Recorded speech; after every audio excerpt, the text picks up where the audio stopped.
Êtes-vous fatigué de donner des explications, de vivre prudemment mot pour mot, de craindre la déception, de réprimer qui vous êtes vraiment, juste pour vous intégrer? Peut-être que vous gardez le silence sur ce que vous ressentez depuis des années, mais aussi coupez votre courant.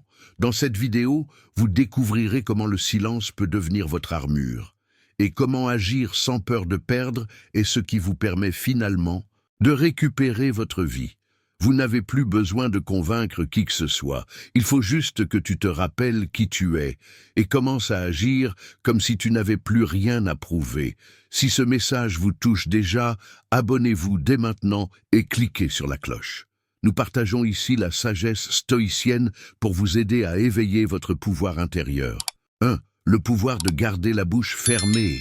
Savez-vous quelle est l'une des capacités humaines les plus sous-estimées? Fermez-la. Oui, c'est aussi simple que ça, et aussi profond. Gardez le silence, non pas parce que tu n'as rien à dire, mais parce que tu as appris que tout ne mérite pas une réponse. Tout ne mérite pas ton énergie, tout ne mérite pas que tu perdes ta paix. Il y a une force tranquille à ne pas réagir immédiatement. Au lieu de se précipiter pour se défendre, se justifier ou prouver quelque chose, on reste calme, on observe, on écoute. Et on choisit sa réponse avec sagesse, sans impulsion. Beaucoup parlent sans réfléchir. Mais le stoïcien réfléchit avant même de parler, car il sait que chaque mot est comme une flèche. Une fois lancé, il est irrévocable. Et voici le secret.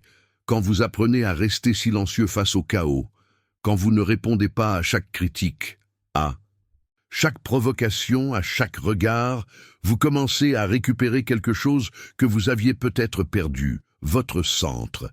C'est à ce moment-là, lorsque tout le monde crie et que vous restez silencieux, que votre véritable force émerge. Parce que la maîtrise de soi n'est pas évidente quand tout est calme, mais quand le monde essaie de vous pousser hors de vous-même et que vous décidez de rester. Exemple pratique. La prochaine fois que quelqu'un vous attaque verbalement, ne répondez pas immédiatement. Respirez, regardez-le droit dans les yeux, et au lieu de vous expliquer ou de vous défendre, gardez simplement le silence. Ce silence en dira plus sur vous que 1000 mots prononcés avec colère, car celui qui maîtrise sa langue a déjà commencé à maîtriser son destin. Et quand vous commencez à parler moins, vous commencez à remarquer des choses que vous ne voyiez pas auparavant. Et cela nous amène au point suivant. 2. Les mots qui vous ruinent. Après avoir appris à rester silencieux devant le monde, vient le prochain défi. Sois silencieux même devant toi-même, parce qu'il y a quelque chose de plus destructeur que la critique des autres. Et c'est ce que tu te dis quand personne ne peut t'entendre. Combien de fois par jour vous répétez-vous des choses comme « je ne peux pas »,« je ne suis pas capable »,« ce n'est pas pour moi ». Peut-être que vous le faites sans vous en rendre compte. Mais ces mots ne sont pas emportés par le vent. Ils restent, ils s'installent dans votre esprit. Et ils commencent à construire une petite version limitée et effrayante de vous. Et le pire, c'est qu'on finit par y croire. Ce que vous appelez réalisme n'est souvent qu'une chaîne déguisée. Une programmation que vous avez acceptée sans poser de questions. Une vieille blessure qui parle avec ta voix. Les stoïciens ont compris. Il y a des siècles que le plus grand ennemi de l'homme n'est pas à l'extérieur. C'est dans ses jugements, dans leurs croyances, dans cette voix intérieure qui sabote chaque pas que vous faites. Alors la prochaine fois que vous dites « je ne peux pas », faites une pause. Demandez-vous « qui m'a dit ça? Pourquoi est-ce que je crois cela? Que se passerait-il si j'arrêtais de le répéter ?» Vous n'avez pas besoin de vous mentir à vous-même avec des phrases vides. Il vous suffit d'arrêter de vous injecter du poison sous forme de mots. Et je commence à vous parler avec vérité, avec fermeté, avec compassion.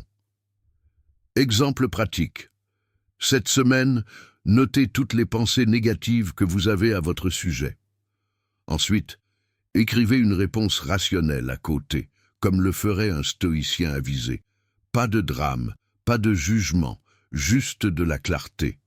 Transformez votre dialogue intérieur en votre premier acte de libération, Parce que lorsque vous changez votre langue, vous changez votre réalité.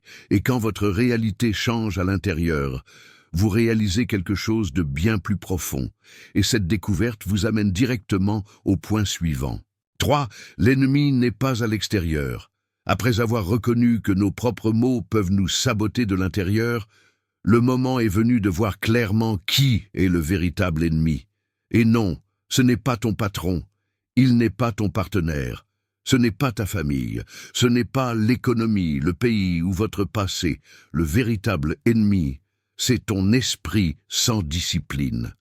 C'est cette armée invisible de pensées automatiques qui s'active lorsque vous avez peur, lorsque vous doutez de vous-même, lorsque vous vous comparez aux autres, lorsque vous reportez vos rêves par prudence ou par honte. Marc Aurèle l'a dit sans détour, la tranquillité ne consiste pas à s'éloigner du bruit, mais à trouver la paix au milieu du bruit. Et pour y parvenir, il faut arrêter de lutter contre le monde et commencer à entraîner votre esprit comme un guerrier entraîne son épée. Chaque jour, sans faute, même s'il n'y a pas de bataille, car celui qui ne maîtrise pas son intérieur sera toujours dominé par l'extérieur. Peu importe combien vous gagnez, combien de titres vous accumulez ou combien de respect les autres vous accordent. Si votre monde intérieur est dans le chaos, vous ne ressentirez jamais la vraie liberté. Faire comme si vous n'aviez rien à perdre n'est pas fou. C'est un retour à votre essence. C'est se rappeler que même si vous perdez tout, si vous avez une clarté mentale, une force intérieure et une maîtrise de soi, tu l'as toujours tous. Exemple pratique. Aujourd'hui, au lieu de blâmer les autres pour ce que vous ressentez, faites une pause. Observez ce que vous pensez. Notez-le. Respirez profondément. Et dis-toi, ce que je ressens ne vient pas d'eux. Cela vient de la façon dont je l'interprète. Le contrôle n'est pas extérieur. Il est là, dans mon esprit. C'est la pratique stoïcienne. Reprenez votre pouvoir en remettant la responsabilité entre vos mains. Et une fois que vous reconnaissez cela, l'étape suivante arrive. Agir à partir de ce nouvel endroit. Parce que le comprendre ne suffit pas. Maintenant, c'est l'heure à se déplacer. Ce message vous parle-t-il? N'oubliez pas d'aimer et de commenter la partie qui vous a le plus fait réfléchir. Votre voix inspire aussi les autres. À 4, agissez comme si vous n'aviez plus rien à perdre. Après avoir compris que le véritable ennemi est à l'intérieur, la question qui peut tout changer se pose. Et si vous agissiez aujourd'hui comme si vous n'aviez plus rien à perdre? Pensez-y. Combien de fois n'avez-vous pas fait ce que vous vouliez parce que tu avais peur de perdre quelque chose? L'image, la réputation, le qu'en dira-t-on, une sécurité qui n'était même pas la vôtre. L'attachement à ce que nous croyons avoir nous transforme en esclaves invisibles. Nous marchons prudemment, nous parlons avec des filtres, nous avons décidé avec peur. Et pendant ce temps, la vie nous échappe. Les stoïciens savaient que la liberté ne vient pas du fait d'avoir plus, mais d'avoir besoin de moins. Agir comme si vous n'aviez plus rien à perdre ne signifie pas être imprudent. Cela signifie abandonner la peur. Cela signifie dire ce que vous ressentez avec respect. Commencez ce projet que vous remettez à plus tard depuis des années. Sortez de cette relation qui vous dépérit. Excusez-moi si vous avez eu tort. Ou fixez des limites si vous en avez assez d'avaler en silence. Et vous savez ce qui est drôle? Quand vous arrêtez de vivre dans la peur de perdre, vous commencez à gagner des choses que vous n'aviez pas vues auparavant. Légèreté, puissance, clarté, direction. Exemple pratique. Faites la liste des décisions que vous n'avez pas prises par peur de perdre quelque chose. Puis, posez-vous honnêtement la question suivante. Et si je l'avais déjà perdu, que ferais-je aujourd'hui?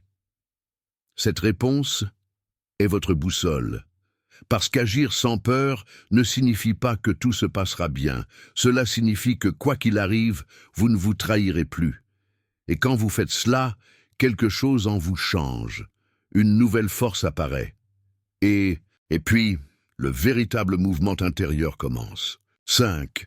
Personne ne peut voler ce que vous avez déjà laissé partir. Maintenant que vous commencez à agir sans peur, à partir de la vérité, il y a quelque chose dont vous devez vous souvenir. Personne ne peut vous enlever ce que vous avez déjà laissé partir à l'intérieur. C'est l'un des plus grands secrets des sages stoïciens. Les gens vivent dans la peur de perdre. Le respect des autres, le contrôle des choses, la sécurité matérielle, l'amour, les routines, les apparences. Mais je vous demande, comment peuvent-ils vous voler quelque chose qui ne vous contrôle plus? Comment peuvent-ils vous manipuler si vous ne dépendez plus de cela pour la paix? Lâcher prise ne signifie pas abandonner. Cela signifie abandonner la peur. Cela signifie pouvoir avoir quelque chose sans que cela vous possède. Épictète, qui est né esclave et est devenu l'un des grands maîtres stoïciens, l'a dit clairement. Ce qui ne dépend pas de vous ne peut pas vous nuire. Et tu sais ce qui ne dépend pas de toi? L'opinion des autres, les décisions des autres, le passé, l'avenir, les résultats, la météo, notoriété, les goûts, les réactions, attentes. Alors pourquoi continuer à souffrir à travers tout cela? Exemple pratique. Aujourd'hui, choisissez une chose qui vous rend anxieux parce que vous ne pouvez pas la contrôler. Cela peut être l'attitude de quelqu'un, une situation professionnelle, une peur constante, et dis-toi fermement, ceci ne m'appartient pas, je n'ai aucun contrôle dessus, et donc cela ne peut pas me faire de mal. C'est dur au début, mais une fois que vous l'intégrez, tu commences à marcher plus léger. Et là, juste dans cet état de détachement conscient, c'est là qu'une nouvelle version de vous-même naît, une version plus ciblée, plus présent. Et c'est à ce moment-là que vous pouvez passer à l'étape suivante. Non seulement arrêter d'avoir peur, mais pour commencer à vivre exprès. 6. Vivez comme si vous étiez déjà préparé. Maintenant que vous avez laissé tomber ce que vous ne pouvez pas contrôler, il vous reste une question inévitable. Et si aujourd'hui était le jour où tout changeait? Es-tu prêt? La plupart ne le sont pas. Et pas parce qu'ils ne peuvent pas, mais parce qu'ils ne se sont pas préparés intérieurement. Ils vivent comme si la vie leur devait des avertissements préalables. Quand je serai plus calme, je le ferai. Quand j'aurai plus d'argent, je prendrai un risque. Quand tout sera parfait, je me lancerai.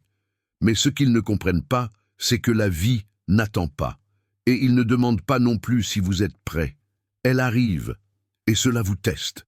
Sans préavis, les stoïques vivaient chaque jour comme si c'était le dernier, mais ils ont agi comme si c'était le premier d'une longue série.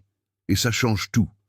Parce que lorsque vous vivez avec cette préparation intérieure, tu n'improvises plus par peur, mais vous répondez avec clarté. Exemple pratique. Aujourd'hui, quand vous vous réveillez, dites-vous « Je ne sais pas ce qui va se passer aujourd'hui, mais je suis prêt à tout. » Et avant d'aller dormir, posez-vous cette question. Ai-je vécu aujourd'hui comme quelqu'un qui était préparé à l'inattendu? Il ne s'agit pas de paranoïa, mais de présence. Ce n'est pas vivre dans la peur, mais avec la conscience que la seule chose qui est certaine, c'est maintenant. Quand tu vis comme ça, lorsque vous entraînez votre esprit à l'incertitude, tu arrêtes de réagir comme une victime et tu commences à agir comme un propriétaire. Et c'est de là, de cette fermeté silencieuse, que vous pouvez commencer à construire quelque chose de plus profond, une vie avec un sens. 7. Choisissez votre direction avant que la vie ne le fasse à votre place. Vous avez déjà compris que vous devez être préparé. Mais, prêt à quoi? Voici la grande vérité. Si vous ne choisissez pas votre chemin, le monde le choisira pour vous. Et il le fera à sa manière, avec du bruit, avec de la pression, avec de l'urgence, avec de la distraction. Et quand tu t'en rends compte, vous ne vivrez plus votre vie, mais survivrez dans le cadre du plan de quelqu'un d'autre. Pour un stoïcien, il ne suffit donc pas de résister au chaos. Il faut marcher avec intention, clairement, avec direction. Il ne s'agit pas de tout comprendre. Il s'agit de décider qui vas-tu être, même au milieu du désordre. Serez-vous quelqu'un qui réagit ou quelqu'un qui répond avec un objectif? Exemple pratique. Aujourd'hui, demandez-vous, qu'est-ce que je veux construire avec mes décisions cette semaine? Et puis, faites quelque chose, aussi petit soit-il, qui vous rapproche de cela. Une conversation, une action, un non ferme, un oui courageux. Les stoïciens n'ont pas attendu d'avoir envie d'agir. Ils ont agi en fonction de ce qui était juste, et non de ce qui était confortable. Ils n'étaient pas motivés par les émotions, mais par principe. Et lorsque vous choisissez votre direction consciemment, le monde ne vous pousse plus, tu avances avec tes propres forces. Et c'est là que vous découvrez autre chose, que tu n'as pas besoin que le monde te comprenne. Il faut garder son chemin, même en silence. Et cela nous amène à l'étape suivante. Ce message vous parle-t-il? N'oubliez pas d'aimer et de commenter la partie qui vous a le plus fait réfléchir. Votre voix inspire aussi les autres. 8. Vous n'avez pas besoin d'être compris. Vous devez rester ferme dans ce que vous avez décidé. Après avoir clairement choisi votre direction, le moment inévitable viendra sur chaque chemin courageux. Le jugement des autres, le manque de compréhension, les regards tordus, les commentaires sarcastiques, les silences gênants. Parce que lorsque vous arrêtez de suivre le script que d'autres ont écrit pour vous, quand vous n'agissez plus pour plaire ou pour vous intégrer, tu dérangeras ceux qui continuent à vivre endormis.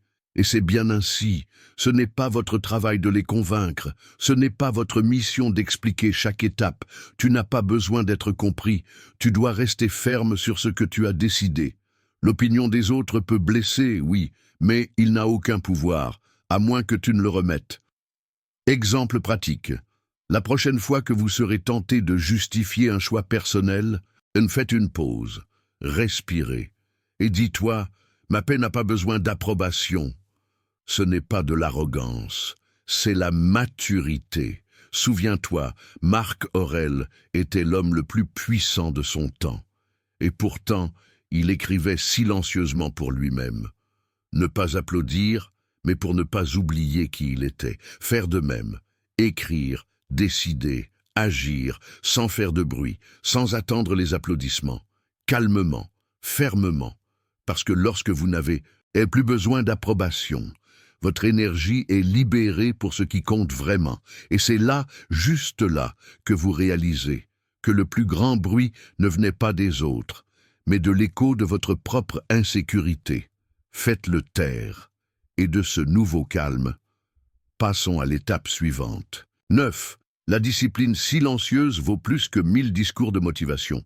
Une fois que vous décidez de rester ferme sur votre chemin, même si personne ne le comprend, un autre ingrédient essentiel émerge pour soutenir cette direction.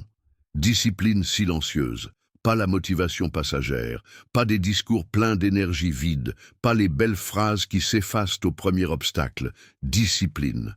Cette force invisible qui n'a pas besoin d'applaudissements ni de promesses de succès immédiats. Il ne manque que vous et votre décision de continuer, même quand personne ne regarde. Les stoïciens ne cherchaient pas l'inspiration chaque matin. Ils se sont entraînés. Ils se sont levés. Ils faisaient ce qu'il fallait. Et c'est tout. Parce qu'ils savaient que la véritable transformation ne se produit pas lorsque vouloir faire quelque chose, mais quand tu prends les choses en main, même si tu n'en as pas envie. Exemple pratique, créer une petite habitude à pratiquer quotidiennement, sans excuse.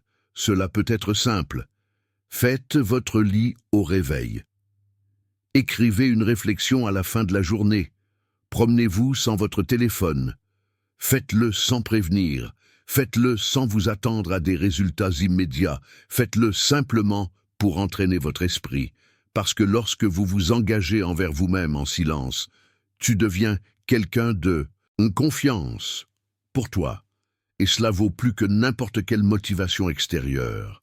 La motivation va et vient. La discipline vous soutient même les jours gris. Et c'est cette persévérance silencieuse qui forge un caractère invincible.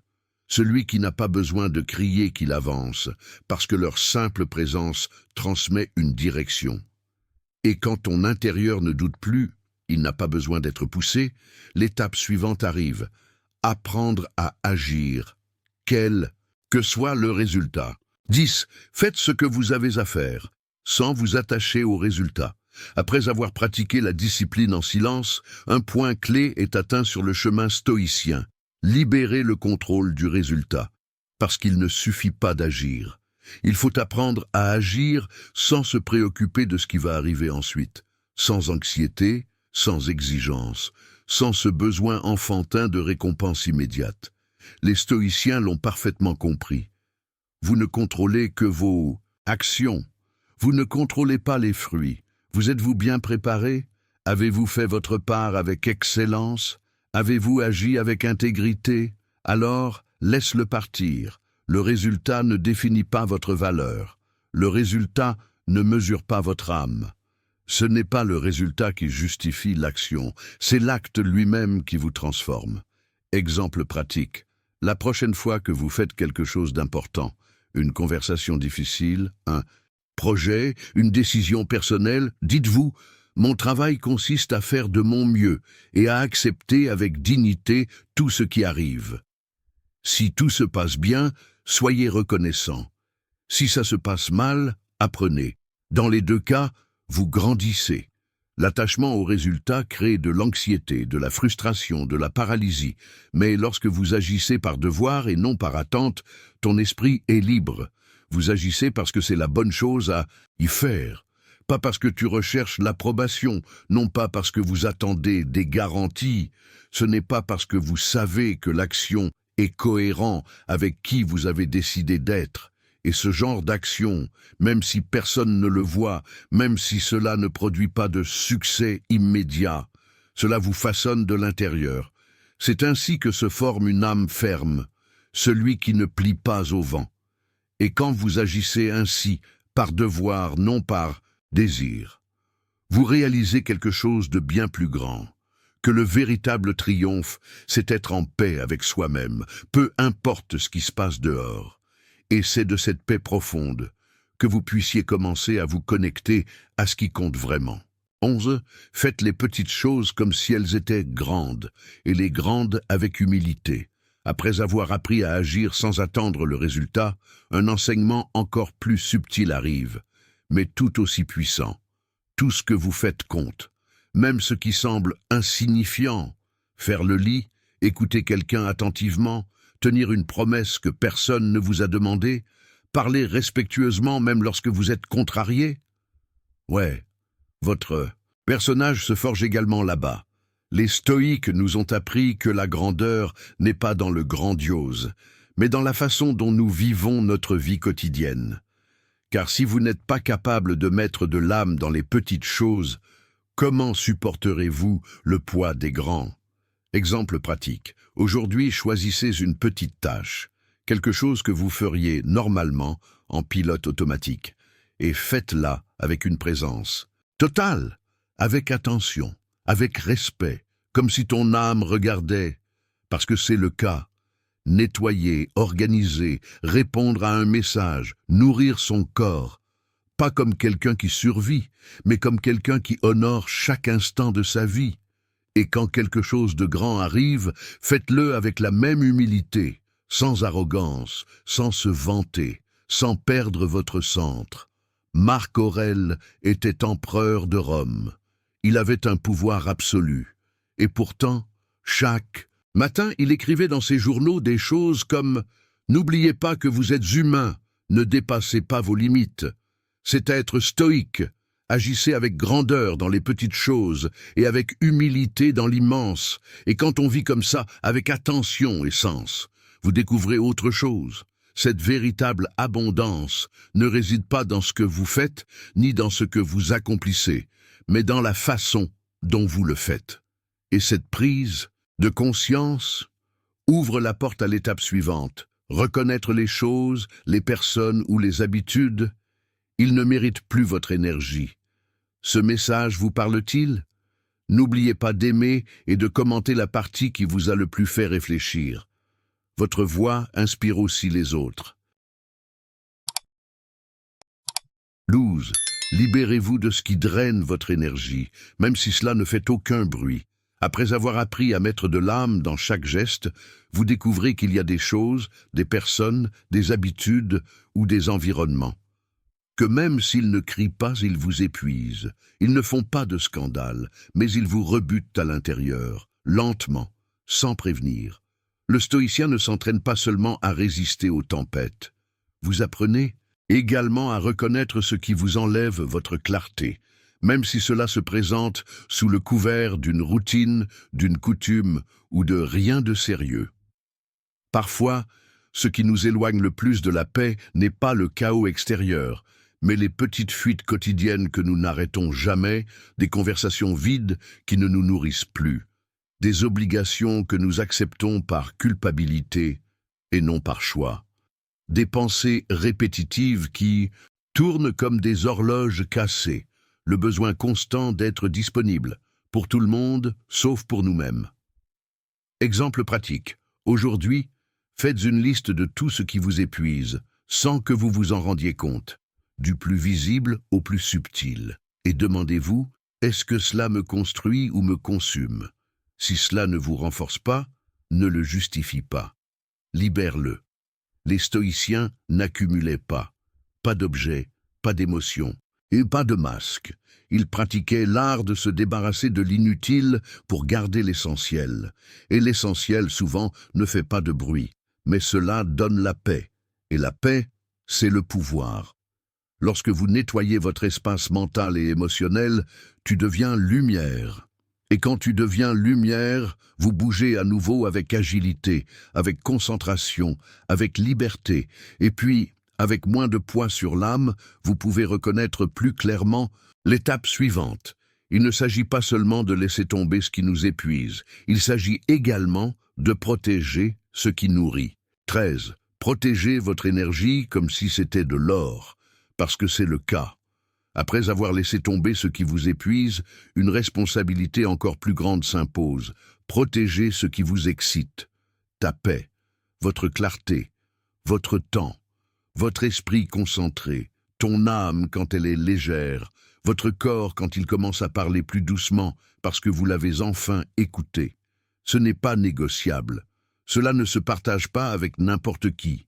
Ce point n'est pas évoqué par crainte de paraître égoïste, parce que ce dont vous prenez soin grandit, et ce que vous négligez pourrit, même si cela avait autrefois de la valeur. Les stoïciens étaient implacables dans ce domaine. Ils n'ont pas laissé leur énergie être diluée par des plaintes, des drames ou des distractions inutiles. Sa démarche était un acte de respect de la vie. Exemple pratique. Aujourd'hui, établissez un espace sacré dans votre journée, un moment où personne n'entre, aucune notification, sans réseau, sans l'urgence de répondre, juste toi avec toi, 5 minutes, 20, 1 heure, tout ce que tu peux, mais laissez-le être à vous. Ce moment n'est pas un luxe, c'est une nécessité. Parce que si vous ne prenez pas de temps pour vous, vous devenez une ressource pour tout le monde, sauf pour vous-même. Et personne ne peut construire une vie avec un but si vous êtes émotionnellement fragmenté, mentalement dispersé et épuisé énergétiquement. Protéger votre énergie ne signifie pas vous déconnecter du monde. Il s'agit de se reconnecter à soi-même, puis d'offrir le meilleur de soi-même, avec intention.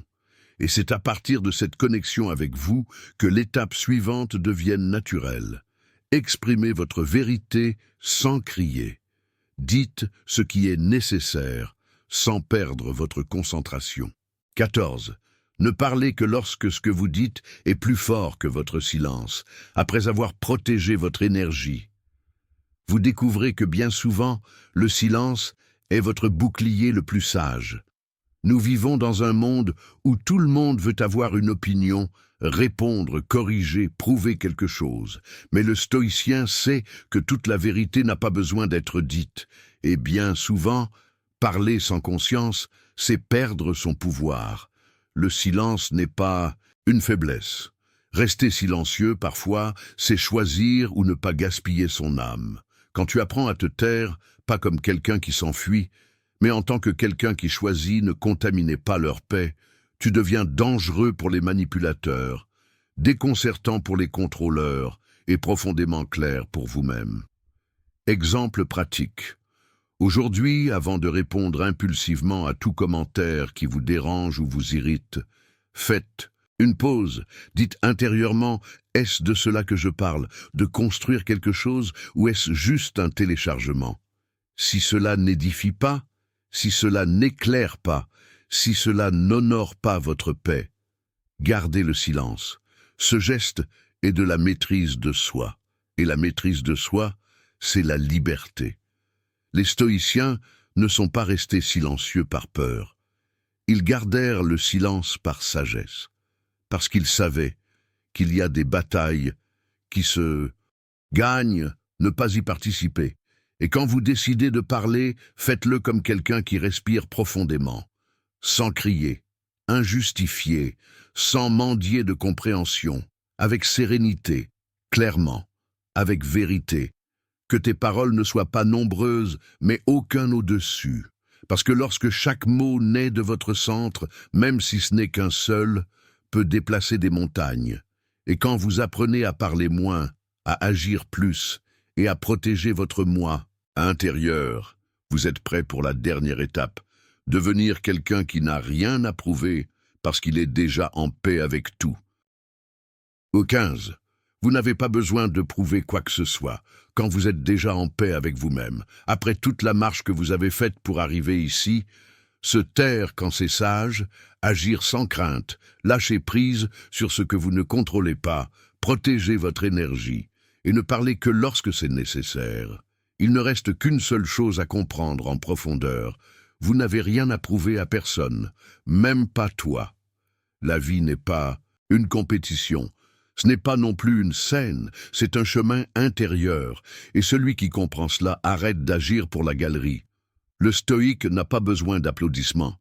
Il n'a pas besoin d'être vu en train d'accomplir des choses, ni en collectionnant des titres, ni en démontrant de la force, parce qu'il a déjà fait la paix avec son passé et ne vit plus pour répondre aux attentes de quiconque. Exemple pratique. Aujourd'hui, voyez si vous et faites quelque chose juste pour le spectacle, pour recevoir l'approbation, pour ne pas décevoir, tenir une image, et demandez-vous, est-ce que cela me représente vraiment, ou est-ce que je veux juste me sentir bien? Et si la réponse est « je veux le prouver », lâchez, respirez. Souviens-toi, je n'ai pas besoin de le prouver, j'ai besoin de vivre en cohérence, parce que lorsque vous êtes en paix avec vous-même, vous n'avez plus besoin de gagner. Tous les arguments, vous n'avez plus besoin d'eux pour comprendre vos décisions. Vous n'êtes plus affecté par le succès des autres. Tu ne m'en dis plus d'amour, d'attention ou de respect. Ta seule présence, serein, clair, ferme. Cela dit tout. C'est vivre comme si on n'avait rien à perdre. C'est vivre avec la liberté intérieure. Pas de l'ego, mais de l'âme. Et ce silence, cet acte calme, cette direction sans bruit, c'est le cri le plus fort d'un être éveillé. Protéger ce qui te reste est le plus puissant, ta vérité, ton action et ta liberté. Maintenant tu sais, n'expliquez pas, ne demandez pas la permission, tais-toi et agis. Si vous êtes arrivé jusqu'ici, c'est parce que quelque chose en vous aspire à s'éveiller. Abonnez-vous. Partagez cette vidéo avec quelqu'un qui en a besoin et rappelez-vous, agir en silence est le premier pas vers une vie pleine de sens. 16. Conclusion. Vous n'avez pas besoin de prouver quoi que ce soit quand vous êtes déjà en paix avec vous-même. Après toute la marche que vous avez faite pour arriver ici, se taire quand c'est sage, agir sans crainte, lâcher prise sur ce que vous ne contrôlez pas, protéger votre énergie et ne parler que lorsque c'est nécessaire. Il ne reste qu'une seule chose à comprendre en profondeur. Vous n'avez rien à prouver à personne, même pas toi. La vie n'est pas une compétition. Ce n'est pas non plus une scène, c'est un chemin intérieur, et celui qui comprend cela arrête d'agir pour la galerie. Le stoïque n'a pas besoin d'applaudissements, il n'a pas besoin d'être vu en train d'accomplir des choses, ni en collectionnant des titres, ni en démontrant de la force, parce qu'il a déjà fait la paix avec son passé et ne vit plus pour répondre aux attentes de quiconque. Exemple pratique. Aujourd'hui, voyez si vous faites quelque chose juste pour le spectacle, pour recevoir l'approbation, pour ne pas décevoir, tenir une image, et demandez-vous, est-ce que cela me représente vraiment ou est-ce que je veux juste me sentir bien? Et si la réponse est je veux le prouver, lâchez, respirez. Souviens-toi, je n'ai pas besoin de le prouver, j'ai besoin de vivre en cohérence. Parce que lorsque vous êtes en paix avec vous-même, vous n'avez plus besoin d'eux. Gagnez tous les arguments. Vous n'avez plus besoin d'eux pour comprendre vos décisions. Vous n'êtes plus affecté par le succès des autres. Tu ne mendis plus d'amour, d'attention ou de respect. Ta seule présence, serein, clair, ferme. Cela dit tout. C'est vivre comme si on n'avait rien à perdre. C'est vivre avec la liberté intérieure. Pas de l'ego, mais de l'âme. Et ce silence, cet acte calme, cette direction sans bruit, c'est le cri le plus fort d'un être éveillé. Rien à protéger. Ce qui te reste est le plus puissant, ta vérité, ton action et ta liberté. Maintenant, tu sais, n'expliquez pas. Ne demandez pas la permission. Tais-toi et agis. Si vous êtes arrivé jusqu'ici, c'est parce que quelque chose en vous aspire à s'éveiller. Abonnez-vous, partagez cette vidéo avec quelqu'un qui en a besoin et rappelez-vous, agir en silence est le premier pas vers une vie pleine de sens. Si le gasta está aquí, es porque algo dentro de ti quiere despertar. Suscríbete, comparte este video con alguien que lo necesite y recuerda, actuar en silencio es el primer paso hacia una vida con propósito.